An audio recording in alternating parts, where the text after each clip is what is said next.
Hello everybody and welcome to another video. Happy Wednesday. Well, it's Wednesday when I'm recording this, but depending on when you watch it, it may be on a different day.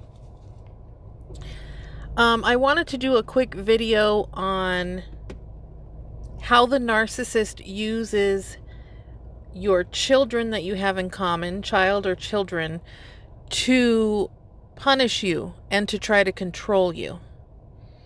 For those of you who do share children with a narcissist, if you don't know by now, you will come to find out very soon that there is no co-parenting with a narcissist. You can only counter-parent with a narcissist. They actively try to undermine you. They actively try to sabotage, turn the kids against you. They try to spoil your plans. They try to one-up you. I mean, there's a whole multitude of things that they use, that they have in their toolbox to try to use to make your parenting relationship with them miserable, and also to try to ruin the relationship that you have with your own children. They will try to alienate you from your own children by just filling their head with lies, or trying to overdo it and be the nice parent, so that every time the kids go to their house, they get spoiled and there's no rules and they can do what they want and they buy them whatever they want, and then they come back to your house and there's rules and routines, and so they make it so that the kids want to would prefer to be with them. So they do all sorts of stuff to try to hurt you, using your kids to do so, which is really sick. And it just goes back to my point that narcissists don't really truly love anybody. They aren't capable of loving authentically or connecting with any human being at all. No spouse, no children, nobody. It doesn't matter who, their own flesh and blood.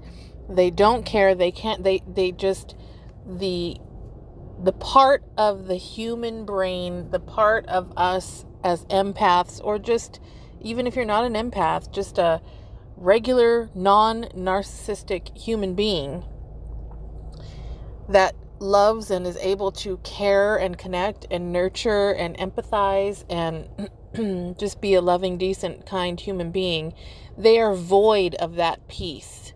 They don't have that. It's missing.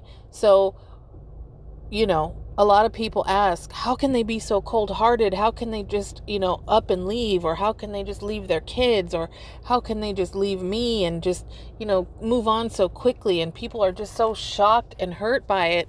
But the truth is, they are missing the whole component of human love, connection, and decency. They don't care. So they can throw a person out, whether it's their own child or their spouse or their girlfriend or family member, just like they're throwing out a bag of trash, and move on and not skip a beat. They won't care. They won't be hurting like you're hurting. They won't be torn up and heartbroken and depressed and all the above. They move along without skipping a beat. They don't lose a wink of sleep. And the same applies when it comes to their children. Narcissists don't love their children, period. There's no exception. There's no gray area. I see on a lot of support groups, like on social media and other places, people will say things like, he was a horrible, husband to me, but he's a great father. No, to me, that person has not reached the point where they truly have been able to wrap their head around what and who they're dealing with. A narcissist, if this person is narcissistic that you're dealing with, they cannot possibly be a good parent. They might act like one. They may be giving the illusion that they are one. But the only time they will be plugged into parenting is if there's some sort of benefit to them. There's a payoff. It either looks good somehow, to the community or other family members, or maybe they have a new partner that they're trying to, impress. But trust and believe there is a payoff. They are not just good parents and bad narcissistic partners to you, but no, a narcissist is not a good parent. If you think you are dealing with a narcissist and you are saying to yourself, oh, but he's a good parent, absolutely not. He's not. Or she, he or she. Parenting for them is like a dog and pony show. They turn on the show when they think people are watching, and they use their kids as supply. Kids are like a prop for them. All people are like props for them. They use their kids to make them look good in front of work colleagues, new partners, family members, whatever. But when the children start to get older and have a mind and an opinion of their own, and autonomy becomes involved, the narcissist can't handle that. When the kids are little, it's a lot easier because the narcissist has some control over the kids, in their mind, as far as being able to tell them what to do and what they can and can't do and rules and that. Once kids hit their teenage years, and even sometimes a little before then, and they start having their own opinions, and maybe they start speaking up and saying, no, I don't like that, or I don't want to go over there, Dad, or, whatever it is, that will create a narcissistic injury. And you'll notice that it's at that point that a narc will start to have friction with their own children. A healthy parent, when your child starts to grow up and have their own ideas and their own views, and they're stepping into their own, and they're becoming their own person, and that's what you want. That's a healthy development for any human being, going from a child to a preteen to a teenager to a young adult and into being a full-blown adult. And along the way, you're starting to form your own voice, and you're starting to see the world through not just your parents' eyes but your own eyes, and you're forming your own opinions, and you're learning about yourself, your likes and your dislikes, and what your passions are, and that's all part of growing up and maturing.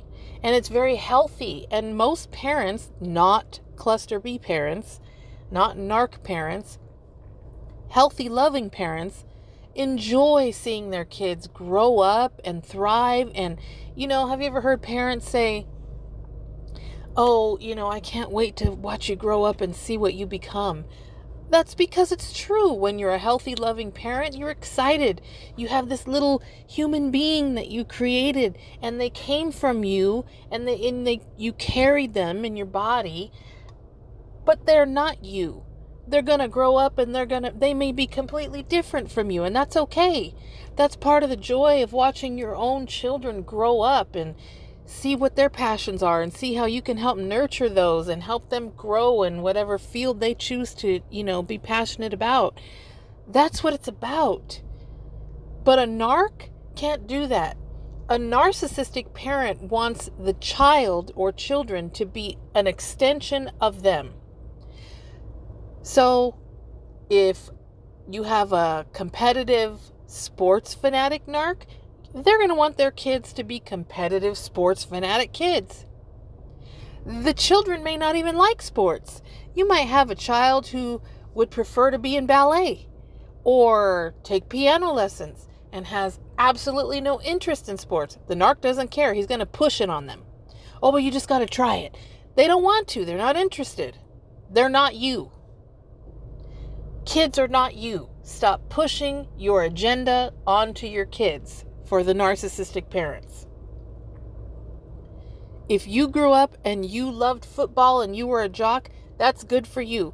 You might have a child that hates sports. You might have a child that wants nothing to do with sports. And as a parent, you need to be able to nurture your child as an individual, not as an extension of yourself. And narcissists are unable to do that. There are different types of narcs. There are narcissists who will completely abandon their kids and not look back and not care and not lose any sleep over it. And in my opinion, consider yourself lucky if that's what happens to you and your child. And I know a lot of people say, oh, but their father left them and they're going to grow up without a father. Hey, growing up without a toxic, abusive, cluster B personality disordered father in your life is far, far better than growing up being influenced and or raised by a narcissist parent. It takes one healthy parent to raise a child, nurture a child, and have that child turn out okay. Is it ideal to have two parents? Absolutely. If you can have two healthy parents raise that child, go for it. That's perfect. It's ideal. If you can have two parents co-parent and in a healthy way, that's good too. If your relationship didn't work out, but you guys are able to co-parent effectively, that's awesome for the child. But if you have a narcissistic parent who bailed on their responsibility and they walked out and they didn't look back, consider yourself lucky. Because the less time a child has around a narcissistic parent, the better.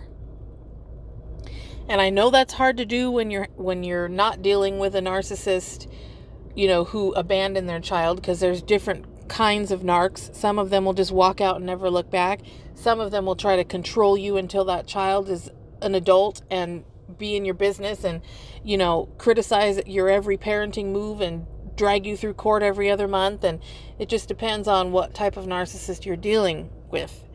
But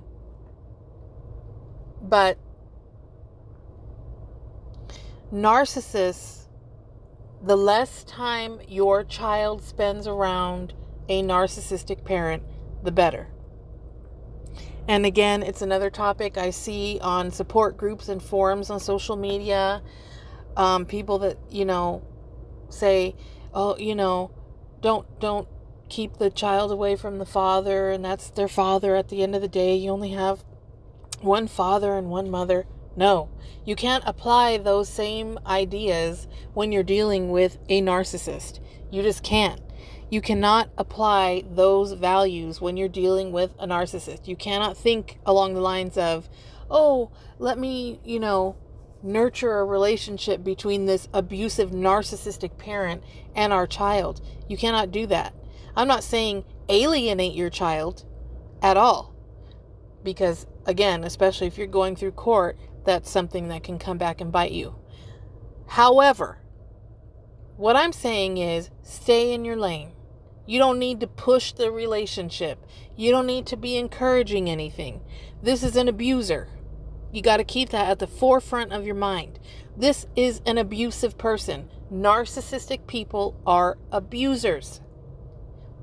Why would you have to picture it the same way you would a physical abuser or a sexual abuser. Okay, because it's just as damaging to have mental, emotional, psychological abuse is just as damaging. And we have to, as a society, get to a place where we're looking at it across the board as the same. Because people don't. People say it all the time.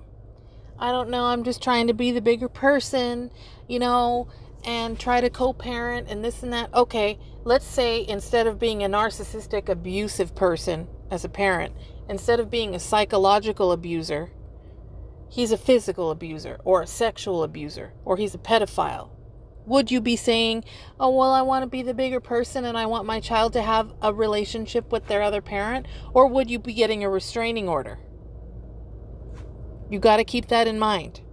These are abusers. The less time, the less influence they have over your children, the better. Do whatever you can to keep your children under your care for as much time as possible. If you have to share custody, try and give them the least amount that they can possibly get. Do whatever you can to get the most percentage of custody that you possibly can so that it's your influence that your child is absorbing most of the time. So that you can lessen the chance of them turning into narcissists themselves because they've been influenced by one. You have to protect your children. You have to think beyond what society says about, I know it's a big deal right now about parental alienation and people are so scared. You don't have to bash somebody. You don't have to bash your narcissistic ex. You don't have to do that. You can follow a court order and you can stay within the court guidelines so that you don't get in trouble. But you don't also have to go above and beyond and bend over backwards and make sure that you're doing everything that you can to nurture the relationship. No, that's too much. Again, you have to keep it in the forefront of your mind. This is an abuser. What if he was a physical abuser? What would you be doing? Approach it the same way. And courts, honestly, they really don't really care until something really big and bad happens. They don't recognize hardly ever. I mean, it takes a big amount of money, lots of lawyers, lots of legal professionals and psychiatrists and guardian ad litems and all sorts of things, all sorts of people to be involved for them to recognize emotional abuse. They barely recognize physical abuse unless it's really, really bad. Have any of you guys watched the Gabriel Hernandez documentary? And that poor little boy and how he was severely physically abused by his parents and how that flew under the radar and how he lost his life? Courts don't care. You have to advocate for your own children.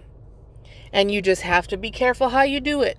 You have to walk a fine line. You have to make sure you're not bashing, you're not speaking negatively, but you don't need to bend over backwards and go above and beyond and encourage and try to nurture this relationship with a narc in the child. No, you do whatever you can to protect your child from that narcissist. Period. These are not normal people. They will abuse your children. They will harm them mentally. Your child will grow up with anxiety and depression and panic attacks and not trust their own judgment because they've been gaslit their whole life by their narcissistic parent.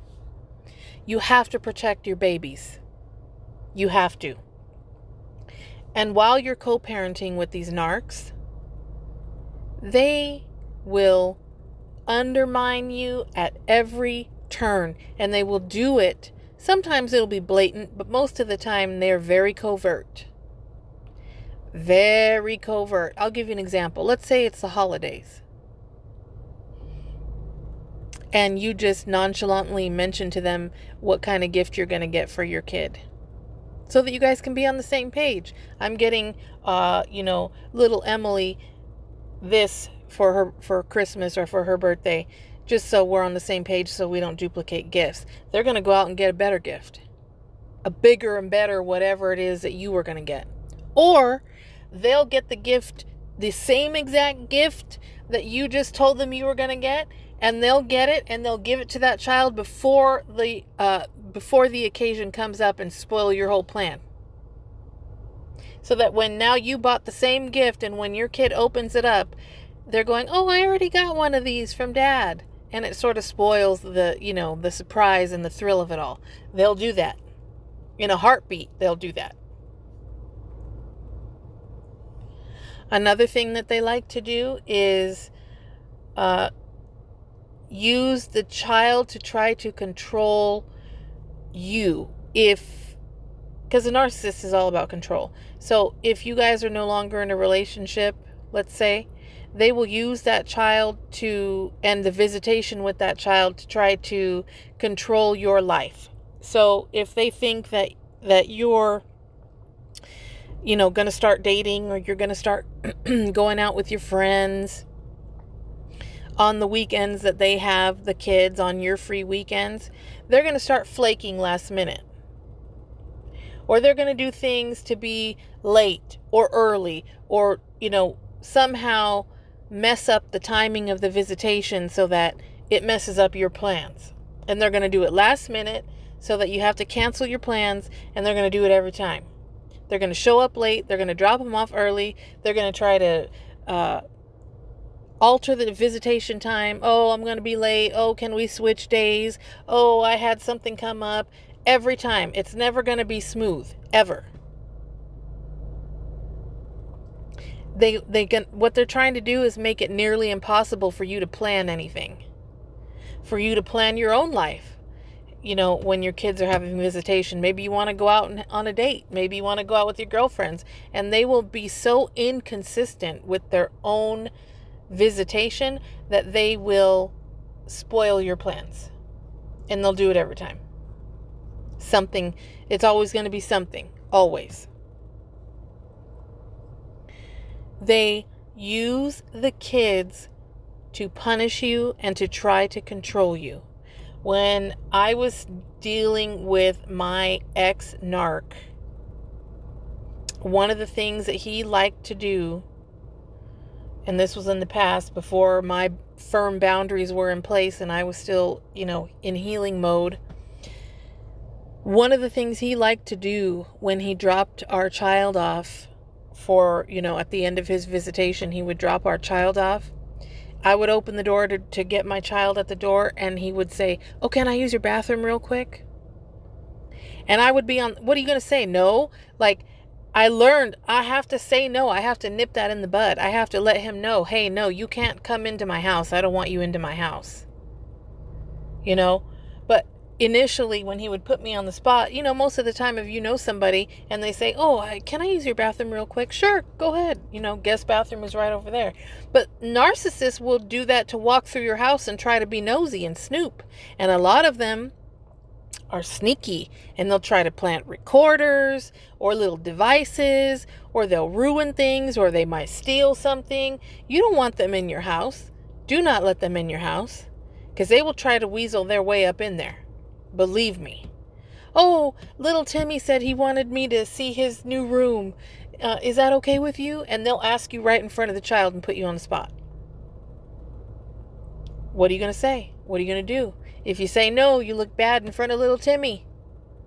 If you say yes, now you have a narc walking through your house, looking all up in your personal business, looking at your stuff, looking at what you have in your house, looking at who's in your house, snooping around through your things. So they use the kids as a tool mainly to try to get to you and to try to control you. And when they can no longer do that anymore because the child has grown up and they're old and maybe they're going off to college, you'll notice that the narc withers away. As far as the relationship with their kid, they're not as close, they're not as connected. They just don't care because they can't, the child is not of use to them anymore. And it's sad because it's very hurtful to the child that you guys have in common. So if you can, protect your children, keep them close to you, and keep the percentage of visitation and custody in your control as much as possible, because the more influence these people have over your children, the worse off they're going to be. The more hurt they're going to be, the more of an opportunity for them to turn into narcissists themselves. The least amount of time your child can spend with the other parent, if they are a narcissist, the better off your child will be. Trust me. If you guys have any questions or you want to reach out for coaching services, I have a link down below. I have really affordable rates for those of you who want to get some advice on your situation. And that's it for now, guys. I will see you all in the next video. Bye-bye.